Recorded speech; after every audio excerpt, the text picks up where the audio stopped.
Le Calice Enchanté, c'est 9 rue JCE Péclet, à Besançon, dans le quartier Rivotte. On est à 2 pas de la Citadelle, on est près de la place Victor Hugo, dans une petite rue un peu cachée.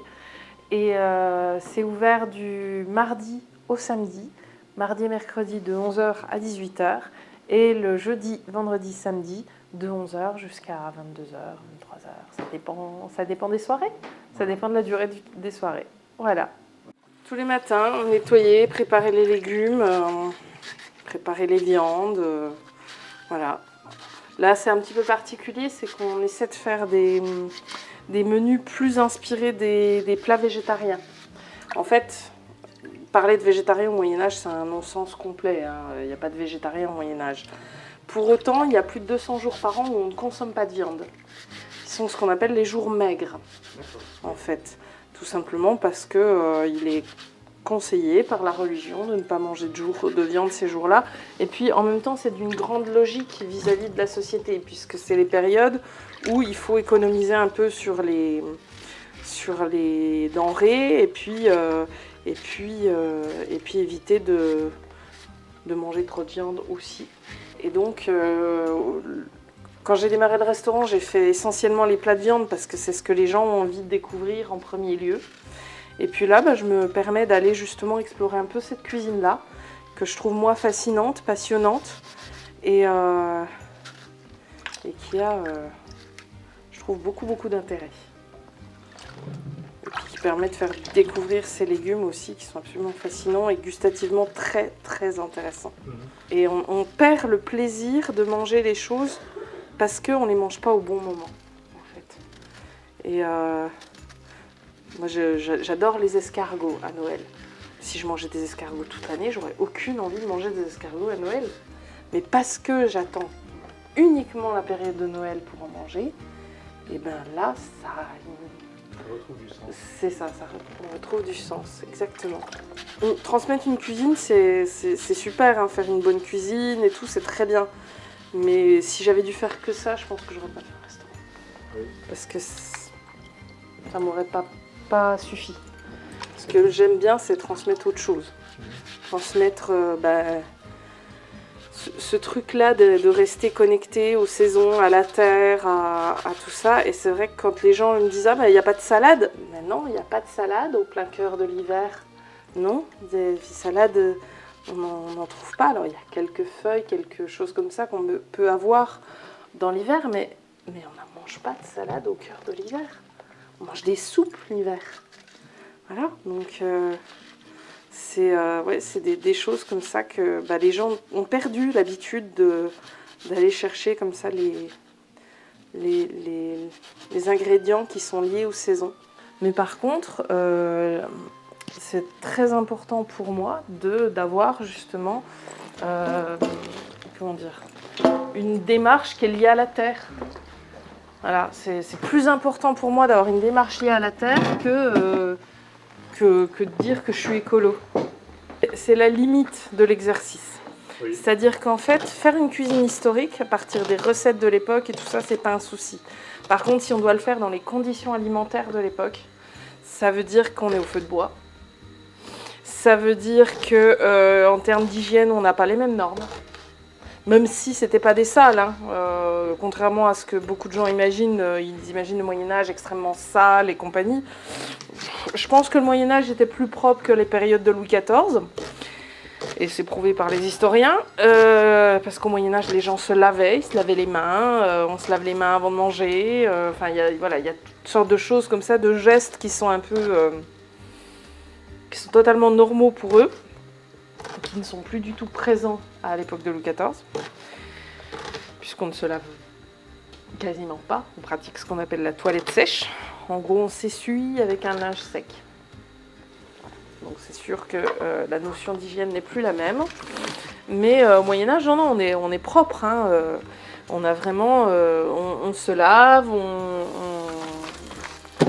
Mais effectivement, les conditions d'hygiène de l'époque rendraient malade la plupart des gens aujourd'hui.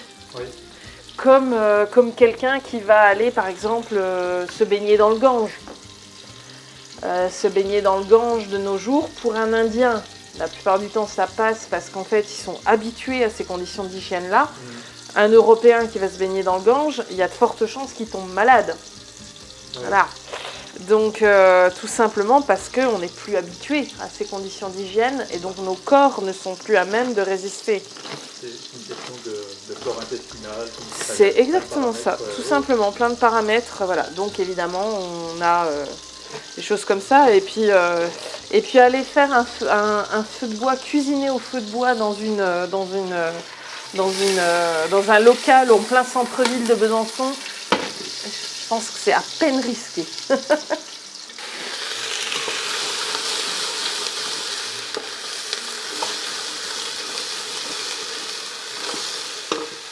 Et donc sous le terme de la boutade, je lui ai demandé si je pouvais faire un feu dans l'arrière-cour du bâtiment pour cuire les aliments. Il a rigolé, il m'a dit non mais ça passera pas. Mais oui, évidemment qu'on utilise des outils modernes parce que c'est tout simplement pas possible autrement. On ne peut pas assurer un service, une cuisine comme à l'époque sans les outils d'aujourd'hui. C'est tout simplement pas envisageable. Et puis la base des normes d'hygiène qu'on doit respecter dans une cuisine. Ça c'est... Je suis à cheval là-dessus, c'est extrêmement important parce que on n'a pas le droit de... L'alimentation peut être un vecteur de maladie quand on ne maîtrise pas les choses. Et donc on n'a pas le droit, on n'a tout simplement pas le droit de faire ça. Et je parle pas du droit législatif, je parle vraiment du droit moral. Ouais, exactement. C'est ça. Moralement, on fait quelque chose, on doit le faire bien. Les gens, au début, il y a une sorte de cap qu'ils doivent franchir, de se dire on ne sait pas ce qu'on va manger, qu'est-ce que ça va être. Parce qu'en plus, nous, c'est un menu unique. Donc, voilà, il y a un cap psychologique à franchir pour certaines personnes. Mais une fois qu'ils ont passé ce cap psychologique et qu'ils tentent l'aventure, parce que c'est ça, hein, c'est des choses qui leur plaisent, c'est des choses qui leur parlent aussi. Et voilà, quoi. Et puis il y a des habitués qui, eux, c'est plus leur repas. Hein. Ils viennent pour les repas et tout ça. Il y a les habitués qui viennent plus aux soirées, les soirées troubadours, les soirées à thème, ou les soirées sorcières et tout ça. Donc on a vraiment plusieurs profils d'habitués. Et puis nous, au final, ça devient des gens qu'on apprécie. C'est plus des clients, c'est des gens qui font partie de notre quotidien, de notre vie, quoi, tout simplement. J'ai beaucoup de personnes qui viennent découvrir et qui viennent de loin. Et j'ai même des habitués qui viennent de loin. J'ai quelques habitués qui viennent de Paris, et qui viennent régulièrement et qui chaque fois reviennent au Calice. J'ai quelques Suisses aussi qui viennent très régulièrement. Ils viennent faire un tour à Besançon, faire leurs petits achats. Et puis ils passent à chaque fois par le Calice. Donc c'est assez rigolo parce que du coup ils sont venus un jour comme ça par hasard et puis ça leur a plu. Ils ont aimé la cuisine parce que c'est une cuisine simple, parce que c'est une cuisine qui est très intéressante au niveau gustatif, pleine de saveurs et de parfums, et en même temps qui est extrêmement simple parce que c'est pas des choses compliquées. Il n'y a pas de faux semblants, il n'y a pas de choses comme ça. C'est vraiment une cuisine qu'on peut faire, qu'aurait pu faire une grand-mère, quoi. Authentique. C'est ça, authentique, simple.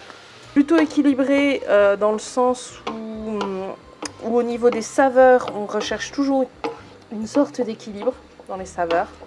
On le voit par exemple sur des recettes où on va mélanger des légumes et des fruits ensemble pour les équilibrer, par exemple le navet et la pomme. Mais c'est aussi une cuisine plutôt maigre, en fait, peu grasse, peu salée, peu sucrée. C'est une cuisine qui va justement faire la part belle à des des choses saines en fait.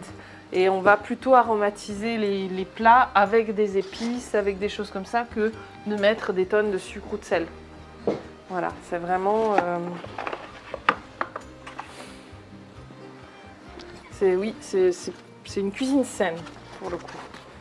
On est dans la 3e année, enfin voilà, on clôture la 3e année au mois de juin cette année. Voilà, donc c'est dur la 3e année d'une entreprise. Oui. C'est vraiment la plus compliquée. C'est là où il y a beaucoup de choses qui se... Je pense qu'il y a des choses que j'aurais aimé savoir plus tôt dans ma manière d'entreprendre. Mais c'est pas grave, on les apprend sur le tas aussi et c'est le jeu. Hein. Mais c'est sûr que si je devais donner un conseil à quelqu'un qui entreprend son business, fais gaffe à tes chiffres, fais gaffe à tes données, tout simplement de rentrée d'argent, de tout ça, parce que ça conditionne beaucoup de choses. Oui.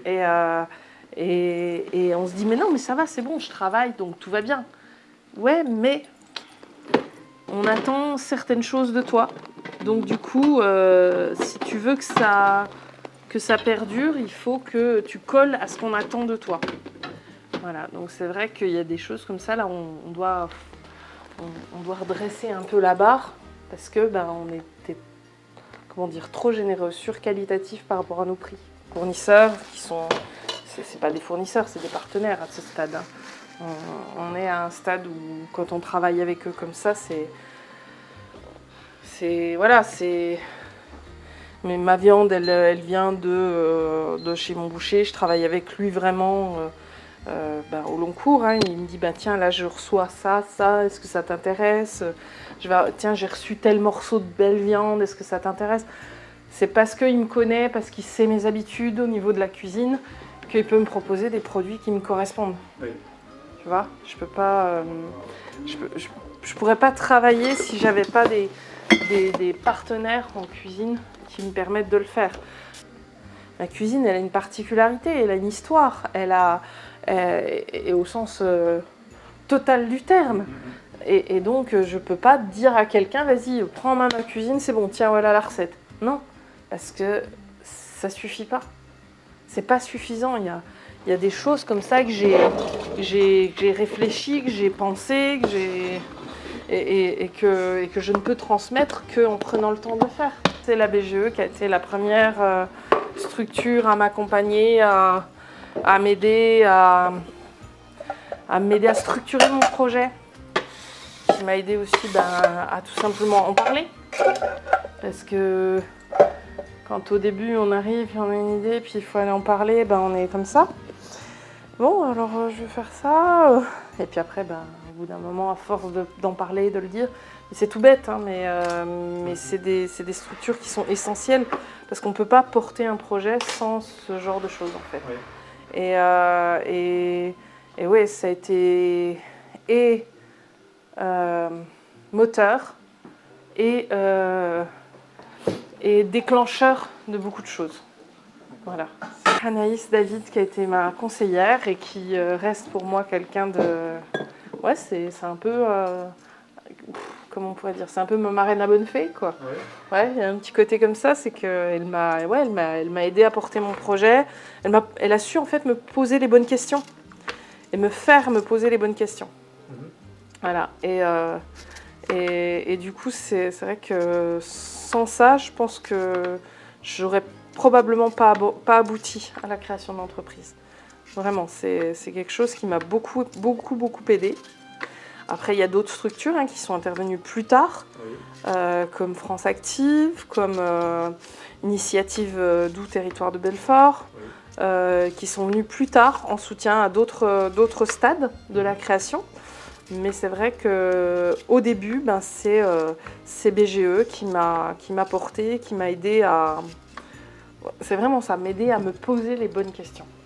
Le paysage, en fait, entrepreneurial français ne serait pas ce qu'il est sans ces structures. Parce qu'en fait, c'est vraiment elles qui portent les porteurs de projets. Et les porteurs de projets ne peuvent pas y aller tout seuls. Ils ont besoin d'accompagnement, ils ont besoin ouais, de soutien, de se poser les bonnes questions. Et sans les accompagnateurs de projet, on n'arriverait pas en fait. Voilà, donc en fait, non, oui, la création d'entreprise, elle ne s'arrête pas le jour où on ouvre. Elle est en permanence dans la balance, elle fait partie en permanence de ce qu'on doit réajuster. C'est ça, avoir une entreprise, c'est savoir tout faire et en même temps, on ne peut pas tout faire. Ouais.